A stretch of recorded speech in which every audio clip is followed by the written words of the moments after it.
Hello friends, this video on cell part 19 is brought to you by examfear.com. No more fear from exam.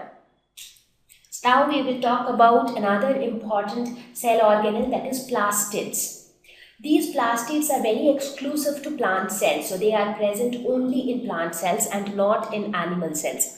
So what are these plastids and what is so special about them that they are not required in animal cells?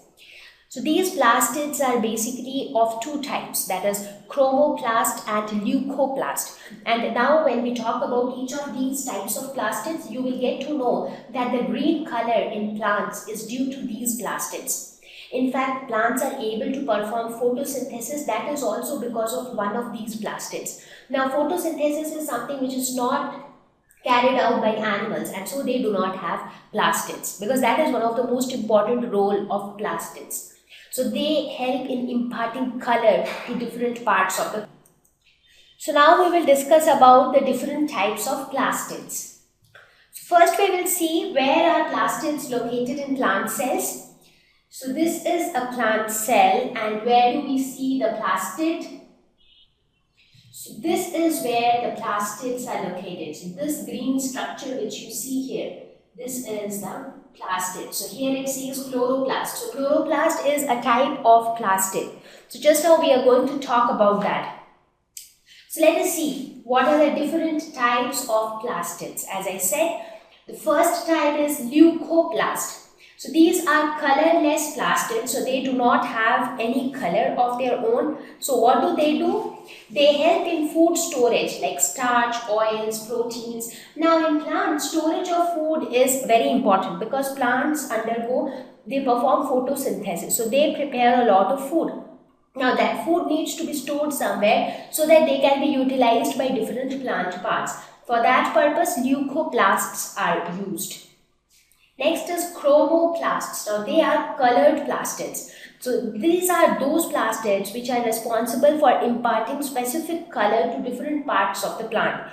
For example, if you look at the leaves are green in color. If you look at a tomato, it is red in color. You look at a sunflower, it is yellow in color. So all these different colors which are seen in different plant parts, they are due to these chromoplasts. Now how do they impart such colors? That's because these chromoplasts, they contain specific pigments called carotenoid pigments. So due to the presence of these carotenoid pigments, the specific parts get specific colors. Now these carotenoid pigments also, there can be many different types of pigments. For example, carotene is one such pigment, xanthophyll is another such pigment. So depending upon which pigment is present, the color is different. Now some of these pigments are orange in color, some of them are yellowish orange, so some are reddish orange. So that means the color varies, and that's how the color of the fruit or flower or leaf varies. So now, there are some specific chromoplasts which contain a specific pigment called chlorophyll. So these chromoplasts are called chloroplasts. So they are called chloroplasts because they contain chlorophyll. And these chlorophyll pigment is green in color. So due to the presence of chloroplasts, leaves are green in color. So you can understand looking at the plants which are primarily green in color because there are a lot of leaves, and leaves have a lot of chloroplasts. So that is why chloroplast is the most prominent or the most dominant plastid, you can say, because due to its presence the leaves are green in color, the plants get the green appearance, and not only that, it also helps in the process of photosynthesis.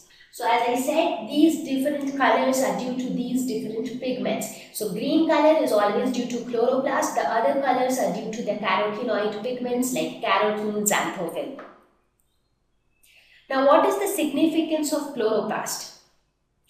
Now these chloroplasts are present in the leaf. Now where exactly in the leaf? Now when you will study the anatomy of a leaf, that means the internal structure of a leaf, there you will see that there is a middle layer of the leaf called the mesophyll layer. So these chloroplasts are present in that mesophyll layer of leaves. Now right now you might not be able to understand because you have not learned the anatomy of dicot leaf. So when you do that, you will be able to understand this. Now they help in photosynthesis because photosynthesis cannot happen. You would have seen that photosynthesis takes place only in green plants. So what is so special about green plants? They contain chlorophyll. That is the only difference between green and non-green plants.